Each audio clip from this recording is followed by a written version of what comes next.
Next question. Là-dessus. Je l'entends tout le temps et j'aimerais savoir les différents contextes de ce mot-là, les différents contextes dans lesquels ce mot peut être utilisé. Yeah. It's very difficult to speak French in the middle of a video in English. I'm always very uncertain about my French when I'm speaking English all the time like this. But anyway, so yeah, là-dessus. So this expression literally means thereupon, although thereupon is extremely formal, while là-dessus is meant for everyday use, so it would be best translated as on that point, about that, about it. So that's what it means. Like if you want to say, I don't have anything to say on that point, in French you would translate it as j'ai rien à dire, j'ai rien à dire là-dessus. J'ai rien à dire là-dessus. I don't have anything to say on that point, j'ai rien à dire là-dessus. Right? Or je suis tout à fait d'accord avec toi là-dessus means I totally agree with you on that point, right? Now, meaning about it, est-ce que quelqu'un a déjà écrit un livre là-dessus? Did someone ever write a book about it là-dessus? Est-ce que quelqu'un a déjà écrit un livre là-dessus? So that's how this expression is generally used in the spoken language. Now, the original meaning is literally on that, so in the physical sense. So if I'm showing you some flat object and I'm saying pose ton sac là-dessus, I'm saying put your bag on it, literally, right? And one more meaning I can think of, which is less, so this word is less frequently used in that way, but it can also mean right after saying this, after these words, on these words. So for example, il nous a dit de rester optimiste, et là-dessus, il a quitté la pièce. So he told us to remain optimistic, and on these words, he left the room, right? So this expression could be used in that way by a professor at the end of a lecture. You know, for example, he could say, là-dessus, je vous laisse. You know, literally, on that, on these words, I let you go. Right. Now, next question. Éclater, je devine l'orthographe. Un de les verbes que j'entends souvent, je m'éclate. So just a quick note. So first of all, it's éclater, but well tried. And yeah, second thing, you can't say, because I have to tell you because it's very important. So you can't say un de les doesn't exist in French. So you have to say un des. Actually, when you have de les, they get fused together and become des. Right, so instead of saying un de les verbes, you should say, you should write anyway, un des verbes, right, un des verbes, so that you know, okay. Now, so the verb is actually s'éclater, which simply means to have fun. So for example, if I say, hier on s'est trop éclaté avec François, it means yesterday we had a lot of fun with François. Now the verb éclater, so not the pronominal verb s'éclater, but éclater, originally means burst, explode, or smash, right? And it can also be used in other contexts, meaning break out, right? So the French Revolution broke out in 1789. La Révolution française a éclaté en 1789. Okay? Éclater, break out. But it's not something you will hear very frequently in the spoken language, not because it's very formal, but simply because, you know, people generally don't talk about wars and revolutions in their everyday life, right? Next question. Du coup, est-ce que c'est un peu comme bref? So du coup is not really like bref, because bref means in short, and it's often used like the English anyway, so to mark some sort of rupture in your speech. While on the other hand, du coup is rather a binding element, right? So it can be translated as so, as a consequence, in this case, then, and its meaning and use is very close to that of the word donc in French. Du coup is actually used a lot in spoken French. I myself use it extremely often. So yeah, and if you're interested in Canadian French, you should know that Canadian French speakers tend to replace du coup by the expression fait que, just so that you know. But we don't use the expression fait que in Europe. We don't really use it. Well, I think we never use it, and we say du coup instead. Right, so now let me give you examples. Ma voiture voulait pas démarrer ce matin, du coup j'ai dû venir en tram. My car refused to start this morning, so du coup I had to come by tram. Right, that's one situation in which you could use du coup. Or let's imagine you're supposed to go to a party and you're suddenly told that the friend, so you were supposed to go to a friend's place, but you're told that this friend is unfortunately sick. One thing you could say in French is ah, du coup la fête elle est annulée, which means oh, so du coup, so I guess the party is cancelled. Right.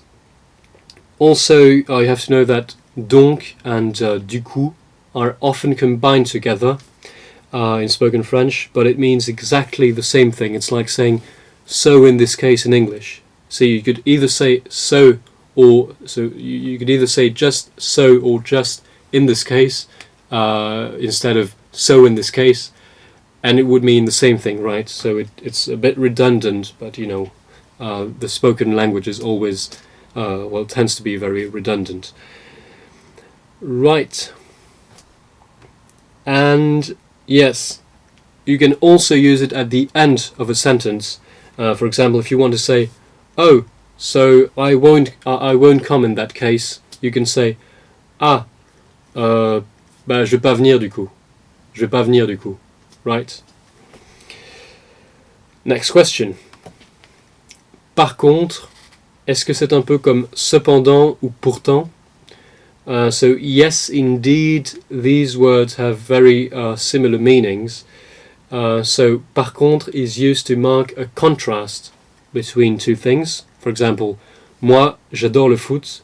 Par contre, mon frère, ce qu'il préfère, c'est la danse contemporaine. So as far as I'm concerned, I love football, but my brother, on the other hand, par contre, on the other hand, prefers modern dance. Right? It can also be used to introduce a statement that contradicts the implications of a previous statement. Let me give you an example. If you say mon frère est un très bon guitariste, par contre il ne sait pas lire la musique, right? So my brother is a very good guitarist. Par contre, so however, he can't read music, right? So you're saying that your brother is a very good guitarist, so maybe the person you're talking to might expect that he can also read music, but he can't. So since what you're saying next, namely he can't read music, contradicts the original statement, which is he's a very good musician, you can introduce it by par contre, right? Now, cependant can be used in the exact same way to introduce a contradictory statement, but it sounds quite formal. So it's a word you will often use in written French. It's very like you will read it a lot, but you won't say it a lot, right?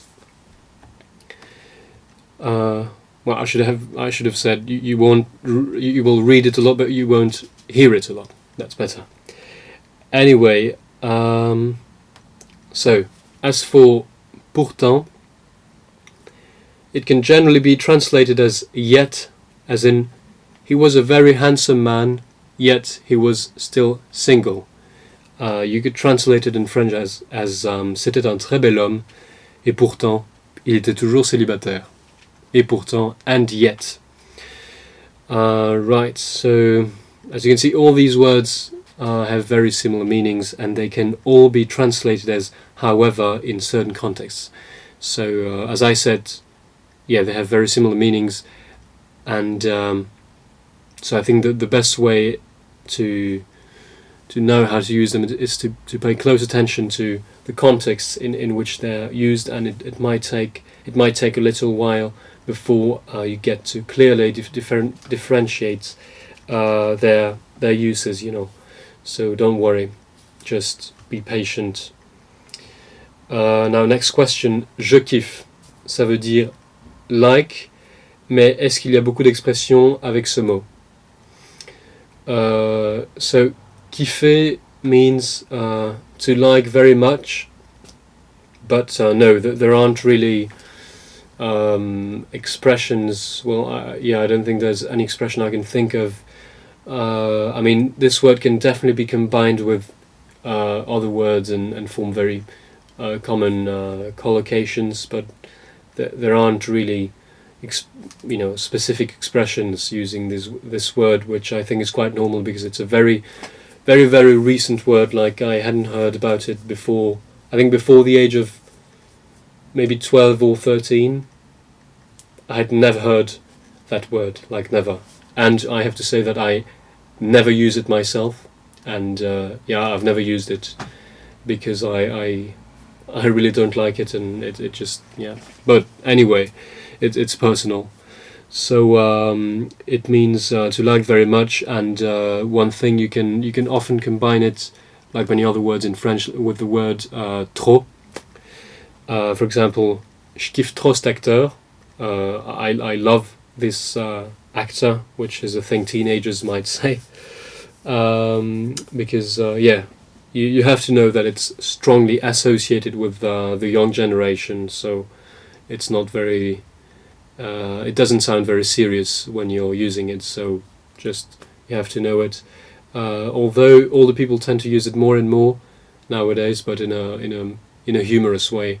Generally, when they use it, like on TV and stuff, people might use it to sound young, but it's always in a rather humorous way. Okay, so next question. Je m'en vais, faut que j'y aille, je dois y aller, j'y vais. Which one actually means I'm leaving? Lol. Well, at the pragmatic level, so at the level of interactions with other people, all these expressions can mean I'm leaving, okay? But at the semantic level, they have slightly different meanings. So, je m'en vais and j'y vais can both mean I'm going, but the thing is, normally je m'en vais means I'm leaving, while j'y vais can mean both I'm leaving and I'm going, if that makes any sense to you, but let me explain. So, j'y vais originally implies that you're going to a specific place, since I, so the pronoun I, stands for, so it means there, right? So it's supposed to replace a specific place, okay?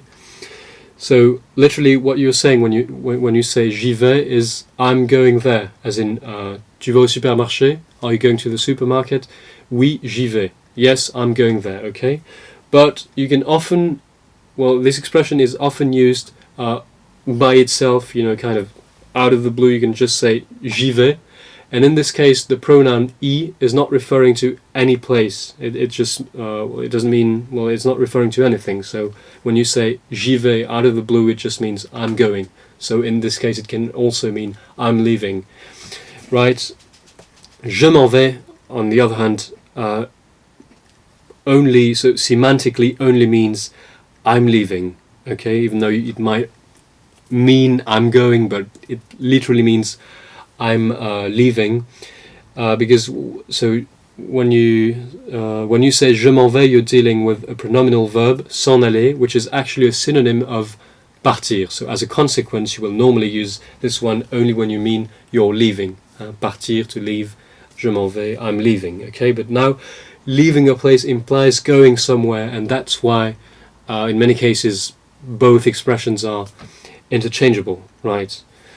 Now, faut que j'y aille and je dois y aller, so they both mean I have to go. So in this case, the only difference is the difference is purely a grammatical one, because il faut que je and je dois mean the same thing, a bit like I have to and I must, so that's kind of the same. The difference is that you have to use a subjunctive after il faut que, while devoir is followed by an infinitive form. Okay, so that's the only difference.